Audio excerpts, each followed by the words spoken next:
We've talked about how to get information into memory. Now consider how we get information out of memory. How do you remember things? One answer is retrieval cues. So cues can bring things back. If I have to go to a doctor, if I have a doctor's appointment and I forgot about it, and then I walk by and I see some pills, that could remind me. You could be cued in by all sorts of things. There's an old joke. A rabbi is talking to his friend, a priest, and says, I can't find my bicycle anywhere. I think somebody stole it. I think somebody from my congregation stole it. And the priest says, I have a good idea. Why don't you give your sermon next week on the Ten Commandments? And then when you get to thou shalt not steal, people will hear you and they'll feel bad, and then they'll tell you where your bicycle is. So they meet the next little while later, and the rabbi has his bicycle. And the priest said, did you do my trick? Did it work? And the rabbi says, well, it sort of worked. I gave my sermon on the Ten Commandments, and then when I got to thou shalt not commit adultery, I remembered where my bicycle was. So retrieval cues work. A second fact about remembering things, it's what's called the compatibility principle. It's also called context-dependent memory, sometimes state-dependent memory.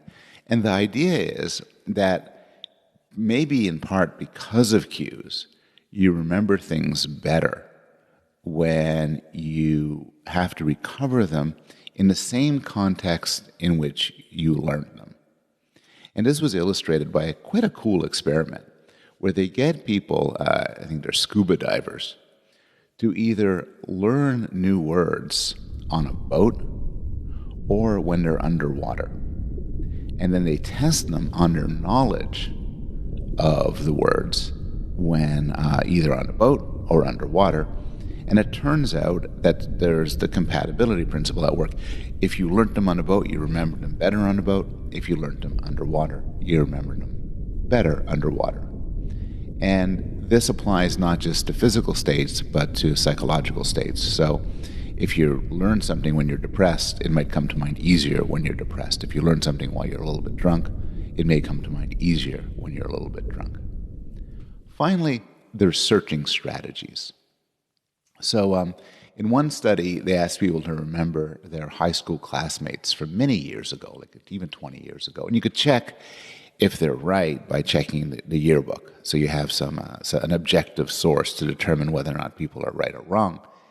And when you first ask people to remember, they don't come up with many names. But then you could ask them to search, like a physical search in different ways. You say, well, what classes were you in? What clubs? What teams? Remember any parties you went to? Were you neighbors with any of the kids in your school? Any of your kids from different countries? What about meals? What about, adventures, arguments, romances? And what you discover is the more you work on it, the more you explore things from different ends, from different angles, the more you'll remember. It's as if memories leave tendrils.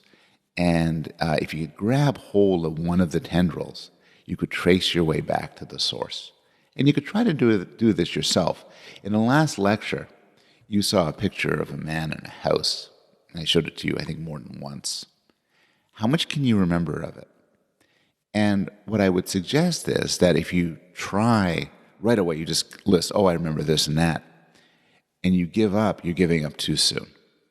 If you kind of explore different ways of thinking about it, different possibilities, different things that could be in the picture, sooner or later, you'll know more and more.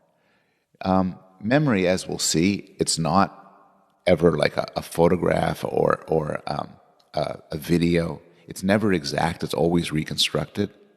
And sometimes when you do this sort of searching, you run the risk of creating false memories, which we'll discuss very soon. But still, searching strategies can really help you recover memories that you had believed to be lost.